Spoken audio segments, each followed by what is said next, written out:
thank you for taking the time to talk to us today. I know we've been trying to set this up for a while. We think very highly of you. We know that you've given presentations in the past, and you're very engaged in the deaf and hard of hearing community. And with your background, you have a better understanding than a lot of people of what the community faces and what people need.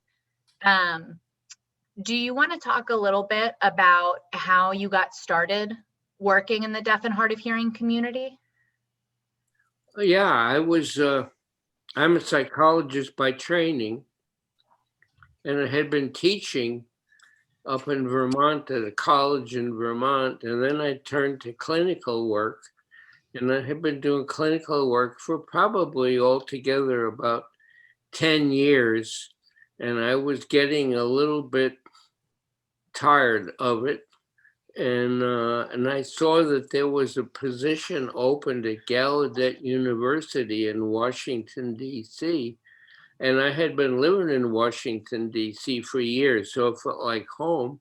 So I applied, and because I have the hearing loss, I got hired. And my job really was to teach psychology classes in the department and also to help them set up programs for psychological programs for people who are deaf.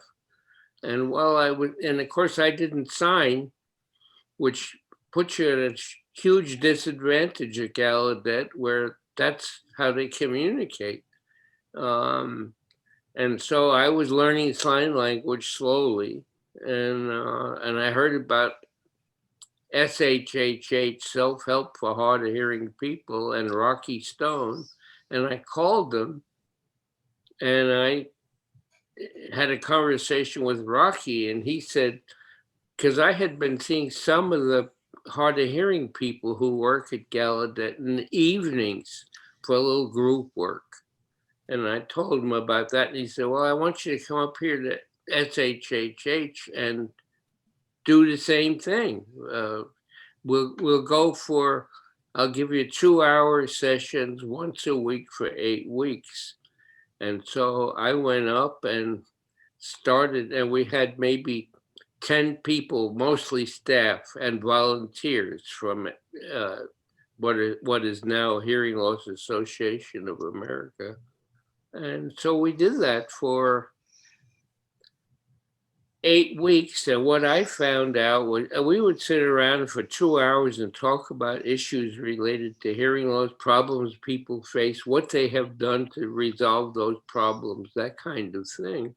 And so I was learning a tremendous amount because I really didn't know much about the effects of hearing loss on my life, even though I had been wearing hearing aids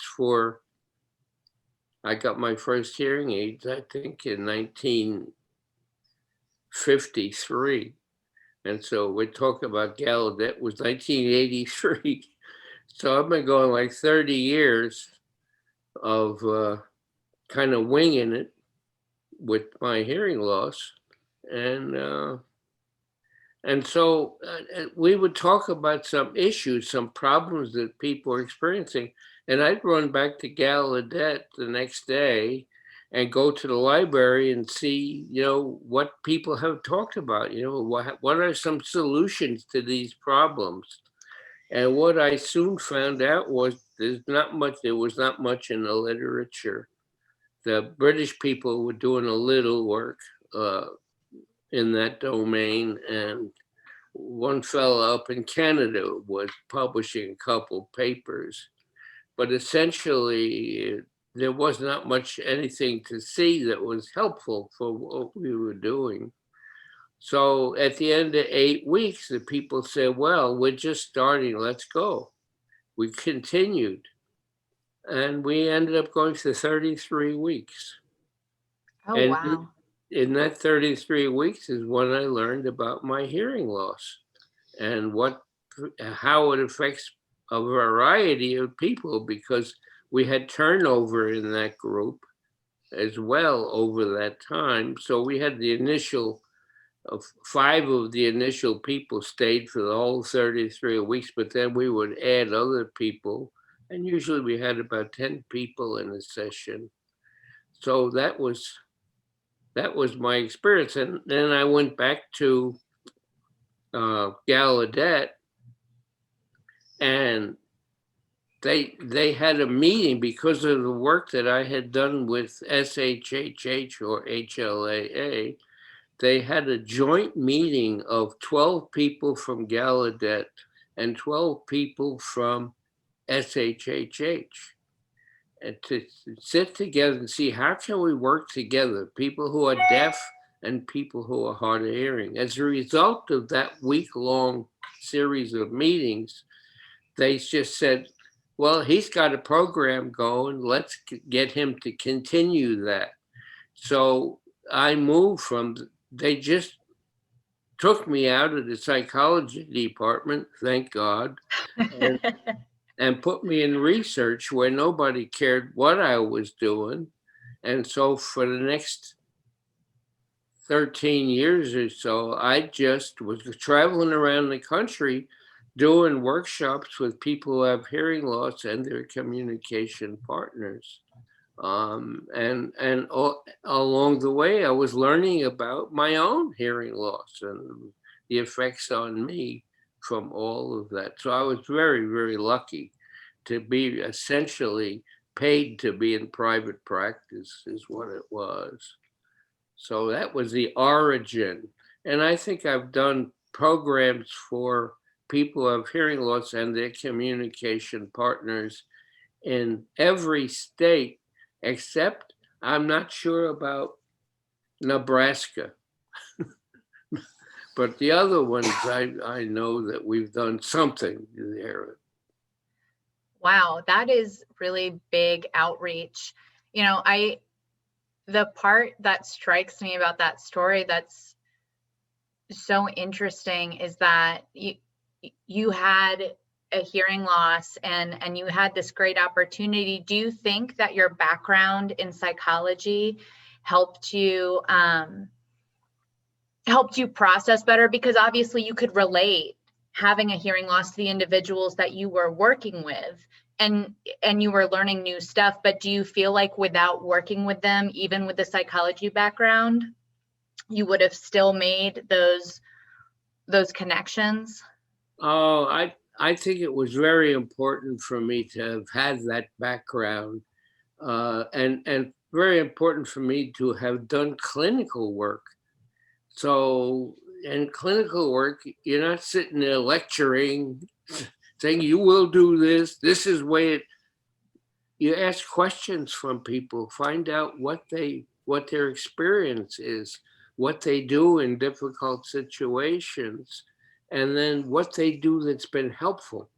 And so if you're sitting in a group of 8 or 10 people, and one of those people says, you know, I used to have a lot of trouble going to restaurants to have dinner with my hearing loss, but now I do ABC and it's much better.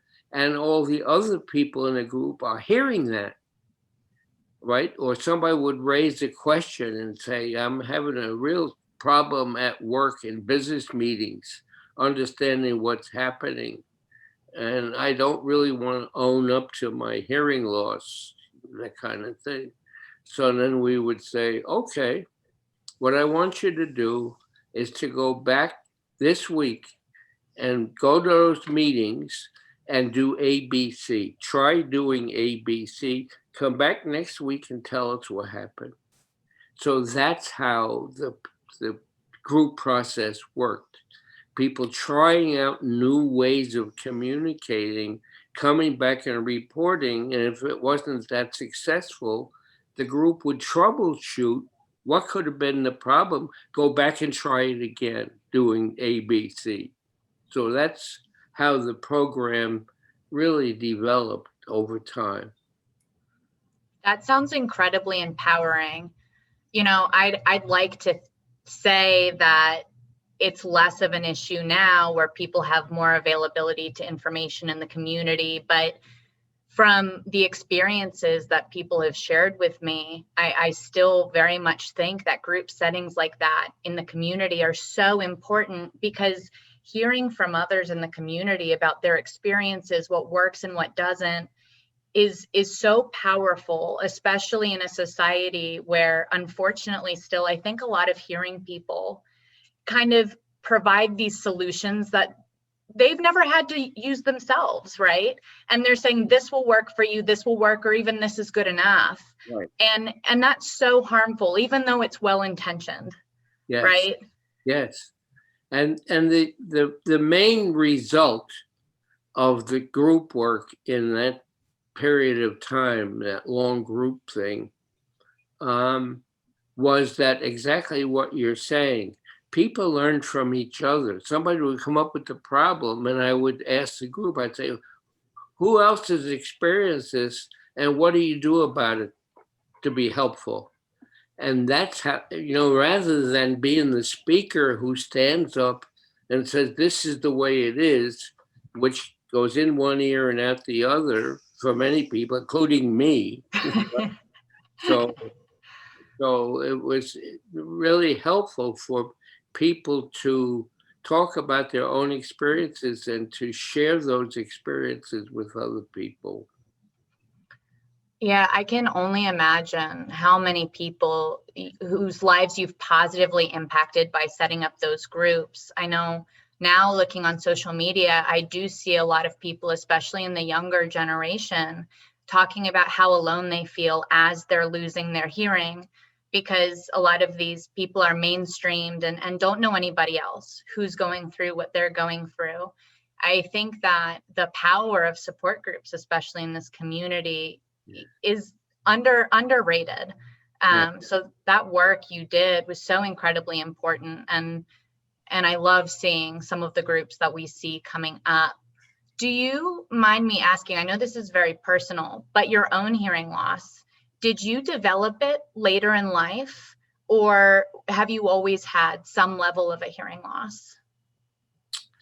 Well, when I was a baby, when I was young, about 4 years old or so, my mother took me to the family physician to check my hearing.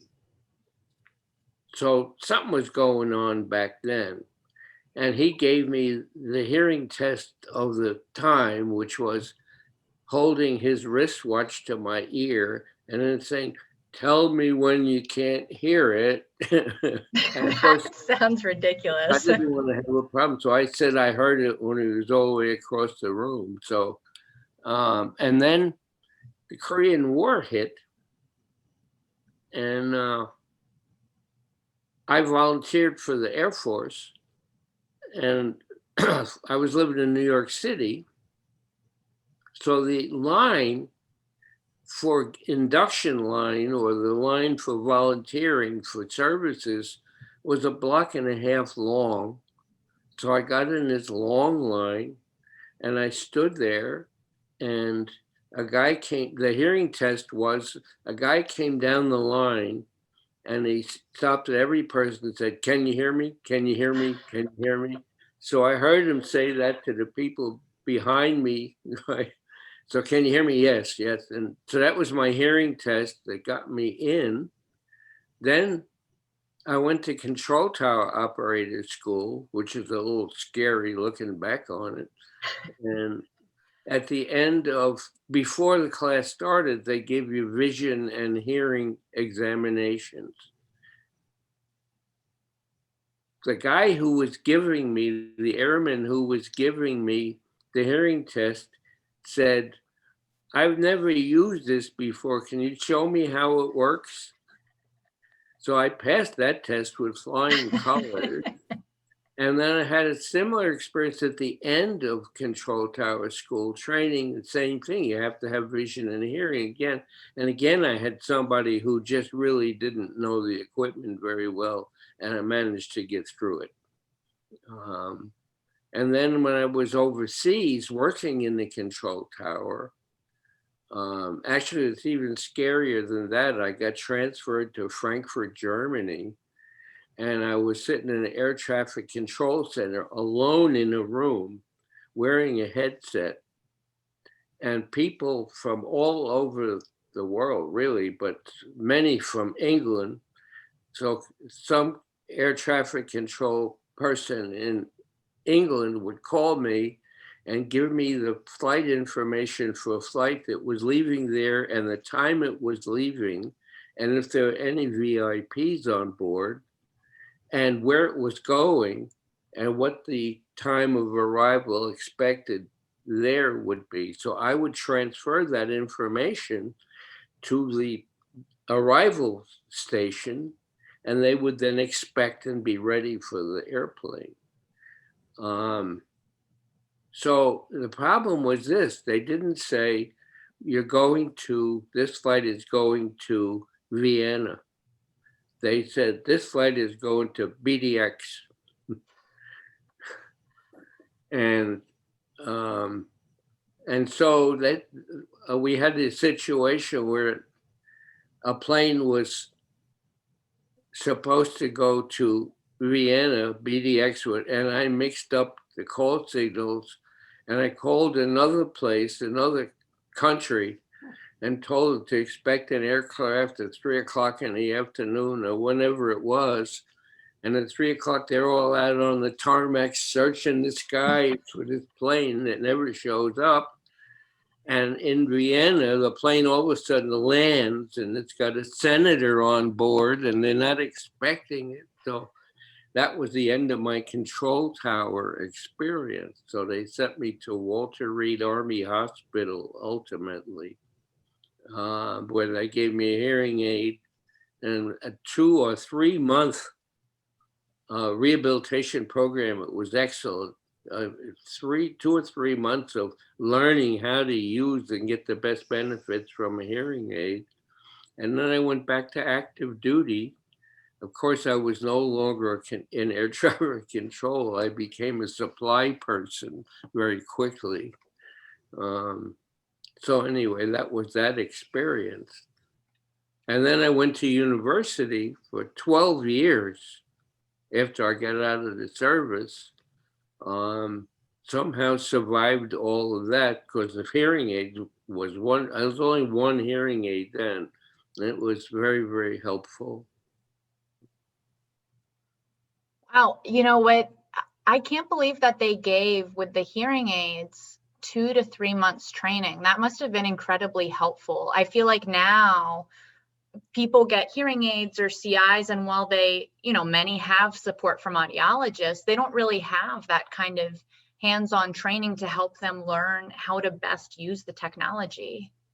No, and I think it may be down to 1 week or 1 day, I don't know which, but a very short time period.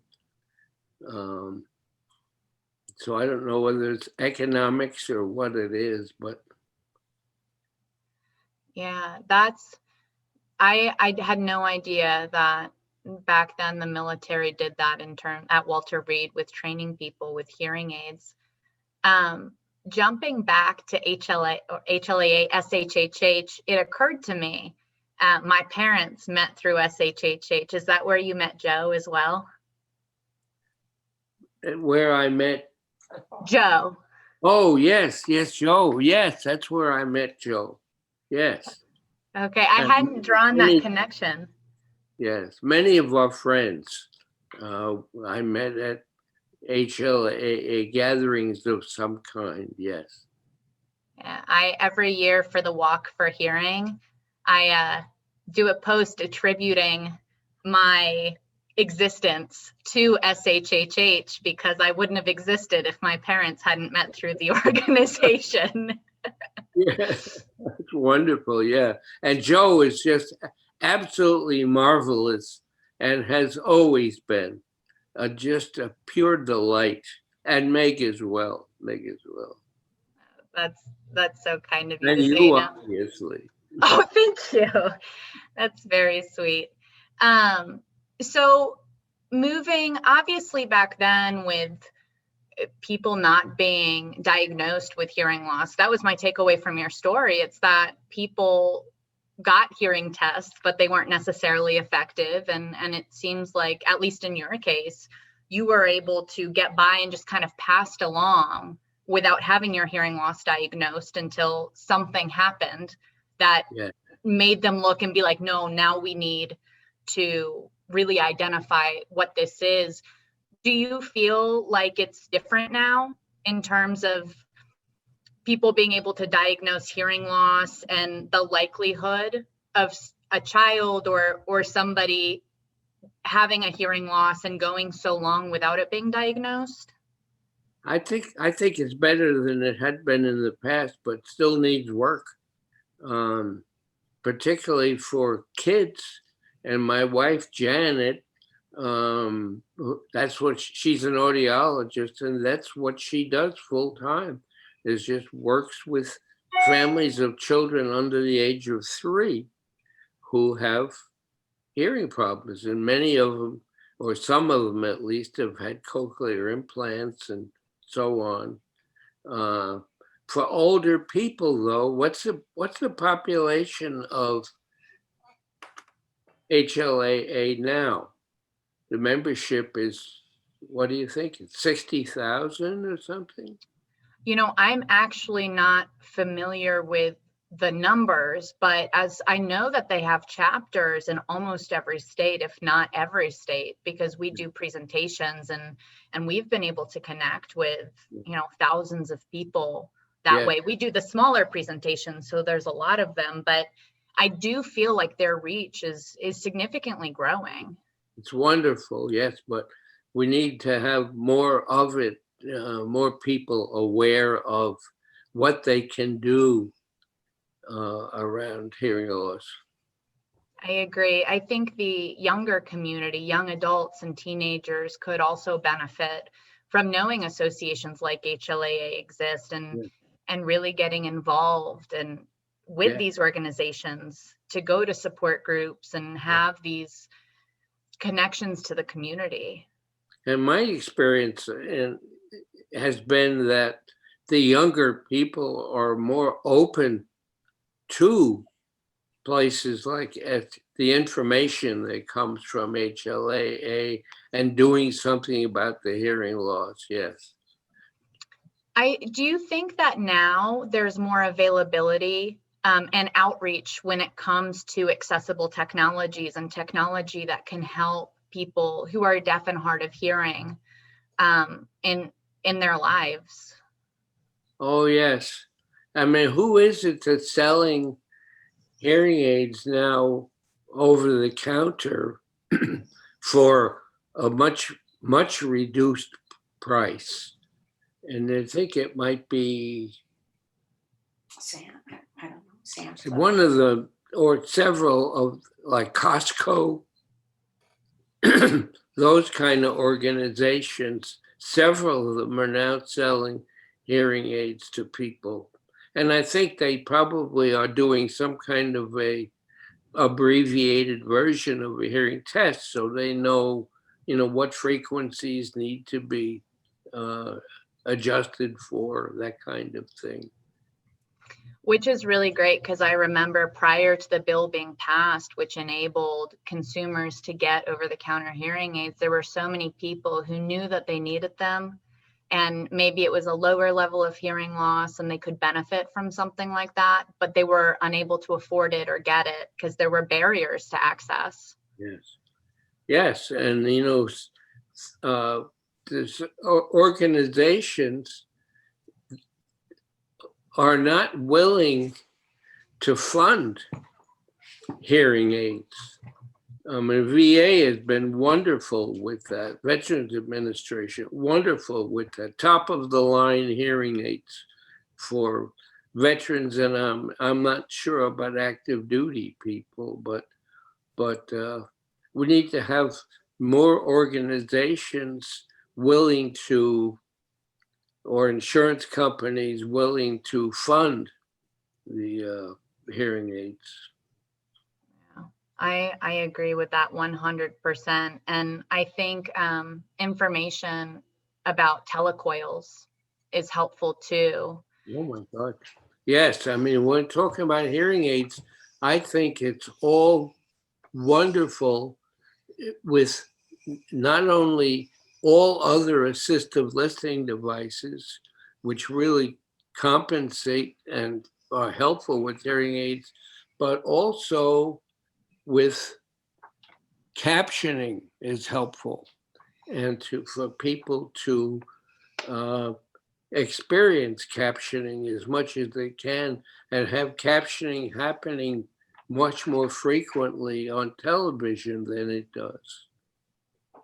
Yeah, speaking of captioning, my mind immediately goes to the pandemic, because obviously captioning has always been important, even prior to the pandemic. But with the pandemic and everybody being forced home for long periods of time and into isolation, do you feel like there have been an increase in technologies, or that there has been more outreach from companies with accessible technology to try to help people get through these times?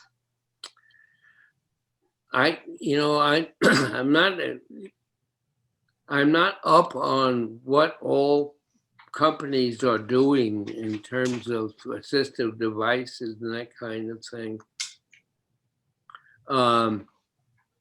But I think it probably is the case that as companies, corporations see the effect on them for people who are unable to use their services due to hearing loss, whatever, it has some financial benefit for them to go the extra mile and do what they need to do, whether it's equipment or what, to get people online, on board, as it were. Yeah. I was actually not surprised, but caught off guard a little at the beginning of the pandemic. Obviously, some people saw it coming, obviously doctors, but we didn't see it coming. And at the beginning of the pandemic, we started seeing some growth, and we started really kicking up our outreach, because we were hearing from people who were telling us that they didn't know about the services available. And from experiences that were shared with me, it seemed like there was a large portion of the deaf and hard of hearing community that previously avoided the phone and video conferences, because even though there were solutions available, obviously a lot of the time it's a lot easier to be in person and avoid phones, video, and a lot of these remote things. And then when the pandemic hit, all of the sudden people didn't have a choice anymore, and they had to find solutions. So our whole team was incredibly busy for, the past year, helping It's great. Just wonderful. Yes. Doing security assessments with companies and really ramping up our education, because all of a sudden we also had companies contacting us that the people themselves that were contacting us weren't deaf or hard of hearing, but they had employees that started advocating more for these kind of services and approval to use them. So we were able to work with these big, a lot of big companies and organizations to teach them not only about InnoCaption, but, relay services in general. Yes. And captioning apps and other solutions. So I feel like it kind of opened up this opportunity almost for this kind of education. What you're saying is just wonderful that that's happening. And for companies, corporations to look upon all these devices as helping them to save experienced people and get the maximum productivity from them when they have hearing loss, rather than letting them go because of the hearing loss. That there are things you can do that will enable the person to function much better on the job. Exactly. It really resonated with me when you were talking about your groups back in the SHH days, and how there were people who had not disclosed their hearing loss, and you guys would troubleshoot together, talking about coping mechanisms and stuff that would work. Yes. In the workplace. In 2021, I would love if it was a situation where people felt confident disclosing hearing loss because they felt confident in keeping their jobs. But still to this day, I hear from people who ask, even with InnoCaption, will they know I'm using this? Because I don't want them to know I have a hearing loss. I haven't disclosed and I'm not planning on it. And, you know, I guess it's not a question, but more of a conversation. It's just kind of a sad commentary that even in 2021, people are still worried about it, and rightfully so. I don't think it is something, especially in certain companies or sectors, that people do have to be worried about, unfortunately. Yes. Well, and another issue with letting people know is how you do it. And so we've done some training with some people who need it, because I can just meet you, for example, in a social situation and say, I have to tell you, I have this hearing loss, and it's very, very difficult for me, but it can also be difficult for you, and go on in that kind of a vein, and you don't want to talk to that person anymore, right? So you want to be able to say, to get people some practice in doing something like saying, I have a hearing loss. If we have a problem, I'll tell you what to do. Don't think about it. In and out. That's really interesting, because I guess growing up in the deaf and hard of hearing community, when somebody tells me they have a hearing loss or they're deaf, and especially, you know, working in a consumer facing industry where Matt and I go to exhibits, we will have people who say, oh, it's really hard for me. And for me, I've never thought anything of it because I grew up in the community, but it's never occurred to me the impact and that could have on somebody outside the community, and how important that delivery is, and having the confidence to say, this is what it is and this is what I need. And that's another advantage of the group work, is that you can have a session where people just go around and role play. Show me how you let somebody know you have a hearing loss. Practice it. And then you can troubleshoot that. If they sound like they're being too pitiful or something, which can drive people away, you can get them to the point where they're saying something matter-of-factly and not being apologetic necessarily about it. I don't have anything to apologize for. I didn't stick pencils in my ear to get a hearing loss. I love that. During this time of the pandemic, and as a psychologist, do you have you seen any lasting effects or effects on the deaf and hard of hearing population that you've had contact with during this time? Isolation or anything like that?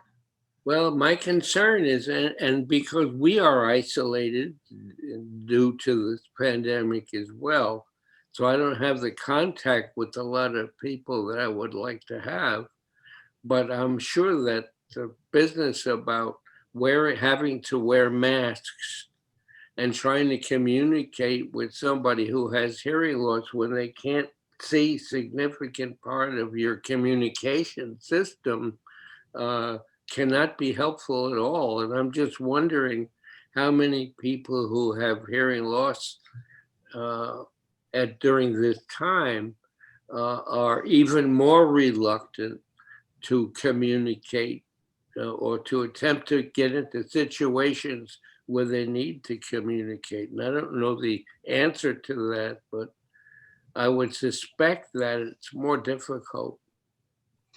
Yeah, and obviously, you know, as somebody who's hearing, I have not experienced this, but from seeing comments from our users, and we did put out a survey about halfway through the pandemic, and just asking people what they felt the hardest part was. And you're right, actually, the top answer, we didn't even give stuff for people to select from, as far as I know. And the top answer people reported was having trouble communicating because of the masks. Yeah. And the anxiety that comes with that.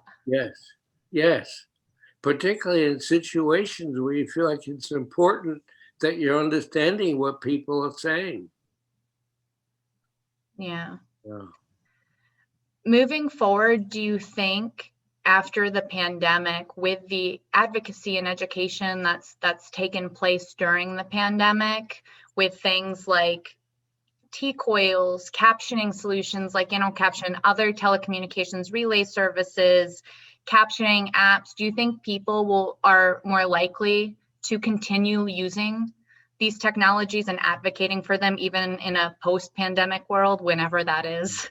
I'm hoping because one of the positive aspects of this whole pandemic thing is that people can now have a topic of conversation that says, boy, you have pandemic, people have to wear a mask. What does that do to you? What does that do to people who have hearing loss? And kind of expand that conversation, get more and more people aware of that. But also, it may be helpful for people who don't have hearing loss, who still have problems understanding someone with the mask, and to say something like, you may have had the experience in some situations that many people have all the time. Yeah, I absolutely have. I generally don't have, I love, what's your dog's name? Claire. Claire. Oh my God, she's so sweet. I love that she's making a guest appearance. She woke up. She just wants to be near you. She just wants to feel you. I absolutely have had that experience. Now, I generally don't have trouble understanding people. I realized during the pandemic how much, as a hearing person, I rely on lip reading. Every time I'm talking to somebody at the store with the masks on, I find myself really focusing in on their words and not paying attention to anything else. Mm-hmm. And still, I feel like about 50% of the time I'm having to ask if they mind repeating themselves, right, just because I really struggle to hear them. Mm-hmm. And so that's also a good point. It hadn't occurred to me that little struggle is just a small percentage of what somebody in the deaf and hard of hearing community experiences on a daily basis, and even without masks. Yes. And it can be a way of educating people about the effects of hearing loss, just to say, what's it like for you when you go to a store and the person behind the counter is wearing a mask, and on top of that, they turn away from you while they're talking? What does that feel like? Can you understand all of that? Or if you can't understand, what does it feel like? Well, this is what life is like for your Uncle Louis, who has hearing loss. Yeah. Sorry, I'm processing that because it hadn't occurred to me. I just had an epiphany that would be really good for education. Yeah. You're right. In helping people empathize and be able to relate even just a little bit. Mm-hmm. So maybe they're more likely in the future to be more compassionate and make an extra effort to be accessible. Yeah, particularly if we can find ways to bring that to people's attention on the spot. So when they go to the store, look and see what it's like when you're trying to communicate with somebody who's wearing a mask. Kind of like a public service announcement. Like, think of this while you're struggling to communicate with this person. Yeah. That's a great idea. So I know that you recently started using the InnoCaption app. We got you set up with Captions. Do you feel like captioning is helpful on phone calls? Oh my goodness, yes. It's very good. It's very good. It's wonderful. Do you have a preference? And no pressure, because some people don't. Some people just prefer to switch. Do you have a preference between the cart captioning or the automatic speech recognition? I like them both. So I'd have to really look a little more closely to see if I have a real preference for one over the other. That's interesting. I think a lot of people are like that, because when you're using the app, I don't think at least for me, when I'm testing and using the captions, a lot of the time, if something's not working with the captions that I'm using for some reason, I just click over to switch the captioning methodology, and I don't really pay attention to which one I'm using. I'm just more focused on what's providing quality, that I'm getting quality captions. Yes, wonderful. And they're both wonderful, yeah. So what has your experience been so far with the app? Were you struggling to use the phone before, or did you take cell phone calls on your cell phone before? I made some, I use the phone. I find that in the past, I have probably tried to avoid using the phone as much as possible. But, and I think I do hear fairly well on the phone. So that's an issue that I may not be the best person to make a judgment about that. Yeah, and everybody's accessibility needs are different. I know our Joe, our co-CEO, with his cochlear implants, he does pretty well on the phone now, but he needs to use the captioning because he knows that depending on the speaker and depending on what the speaker is talking about, he doesn't necessarily know if he's going to get it. So he needs to have the captions there as a backup, because otherwise it would force him to be in a professional situation where he's like, oh, I'm not getting this anymore. Yeah, it's a safety valve. It certainly is. And it's wonderful. I think it's absolutely marvelous that we have that.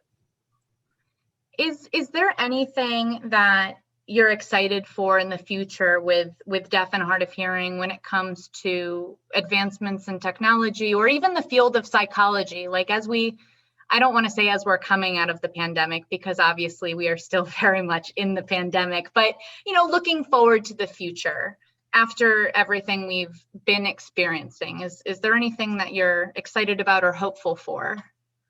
Well, I think that the work that you guys are doing, the work that HLAA is doing, is having an impact that is helpful for many, many people. And I think that this whole pandemic thing gives people a real opportunity to talk about examples of problems with hearing loss to people who don't have it, by saying, what was it like for you when other people were wearing masks and talking in certain situations? What was it like when the television was on and you're talking to somebody with a mask? Or if you're a little bit farther away from people in a store and they're trying to communicate and you're wearing a mask. So it may well be that this experience will allow people who don't have hearing loss to get a better feel of what it's like to have it. That would be wonderful. There are so many examples, especially with the distance. I'm having epiphany after epiphany. Now it's not even just the masks. It's with the distance too. It's so, especially with people who are mumblers or soft spoken. People generally, when I'm wearing a mask, are able to understand me because I'm a firstborn with deaf and hard of hearing parents. I speak very loudly. But generally speaking, I think a lot of people aren't used to having to project their voice to get through that barrier and over these 6-foot distances. Yeah. And so generally, now that I'm thinking about it, my communication with others in public and little side conversations has been very limited because it's just almost impossible now. Yes. And you raise an interesting point as well, in that once a hearing partner is aware of the fact that they need to change their communication behavior in order for the partner who has hearing loss to understand, that in of itself often doesn't make any difference, because people need practice with feedback on how well they're doing. So if I need you to raise your voice and you start shouting, that's not helpful. So I have to be able to give you the signal. This is, I'll tell you when it's right. And then we practice, because as soon as you get really interested in what you're saying, you forget all about how you're saying it, particularly if you have 50 years of practice of talking fast or talking low. That's not going to change overnight, even though you may want it to change quickly. It just takes practice. Yeah, for years I was told that when I got excited, I spoke like a machine gun on fire. So I have definitely been on the receiving end of some of that feedback. Yeah.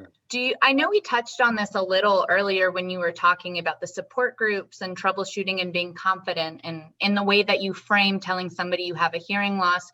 Do you think the communication about speaking or advocacy about how to interact when somebody has a hearing loss, the way that you deliver that message changes based on whether you're communicating with somebody at home in your family or communicating with somebody in a professional environment?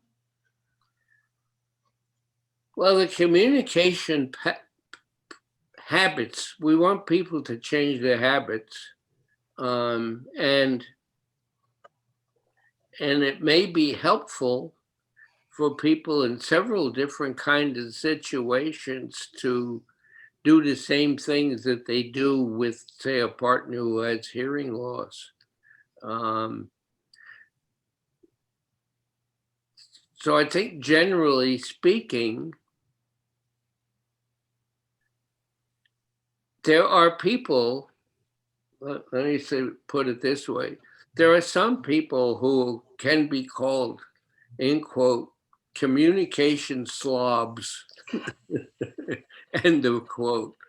And, and for people like that to have some training so that anybody will understand them better with what they're saying that's probably a different issue, but it's part of the same issue. Yeah.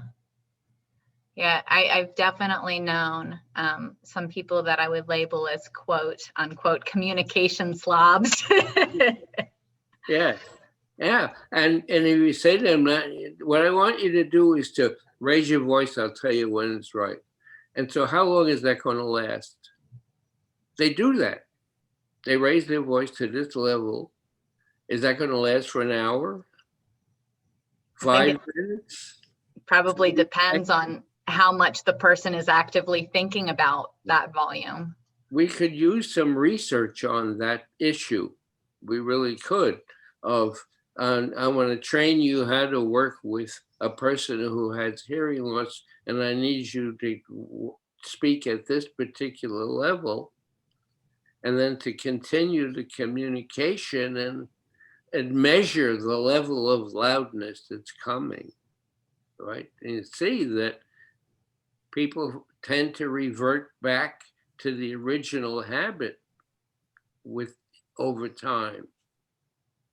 I think that data would be very interesting if somebody studied it and did some tests. Yes. And on the other side, the people with hearing loss need to be aware of the fact that that happens.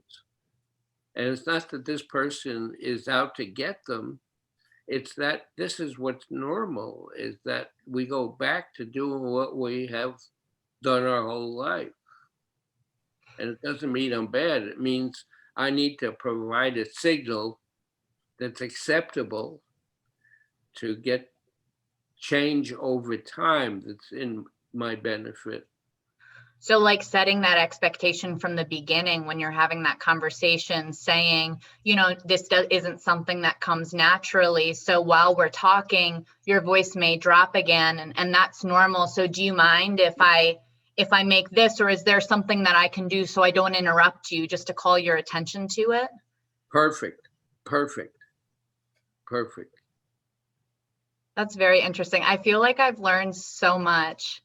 I knew that you had a medical background and that your background was in psychology, but I didn't realize how much you have done in the sense of, your medical studies and serving in the Air Force and working with Gallaudet and it's SHHH, which is now HLAA. I know I said this before, but really I know that you've just had such a huge impact, positive impact on people's lives, and have done some really important work. I've been very lucky. I've been very lucky because it's helpful for me. It's helpful for my relationship. It's helpful for Janet. I've just been lucky to be in the right place at the right time. Yeah. Well, sometimes stuff just works out like that, I guess. Yeah. Yeah. Well, I mean, the need was so great in the beginning, starting in the 1960s or so. The need was so great that it just doors were opening up everywhere to do the kind of work, which is very, what's I want to say, very self-fulfilling. To be able to feel like people are benefiting from what I do. Oh my God. I mean, how many people are in a position to be able to feel that way? And you guys are, so you know what I'm talking about. Janet is doing work that's obviously beneficial to many, many people every day. And that is a wonderful feeling. It is. Feeling. It is. It's very motivating to continue even when things get difficult, or you run into bumps. And I feel like being able to really think about the people who have provided feedback about the difference that their lives have had, because of the technology or the work we do or the work that you do. It really provides, again, just the motivation. And to be part of an organization who has the same focus is extremely helpful, extremely helpful. Because if you had to be out there on your own, trying to do this and make an impact, it'd be very difficult.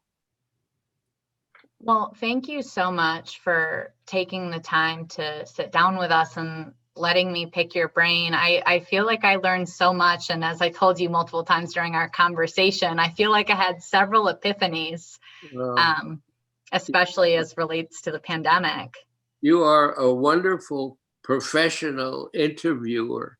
So you made life for me extremely easy.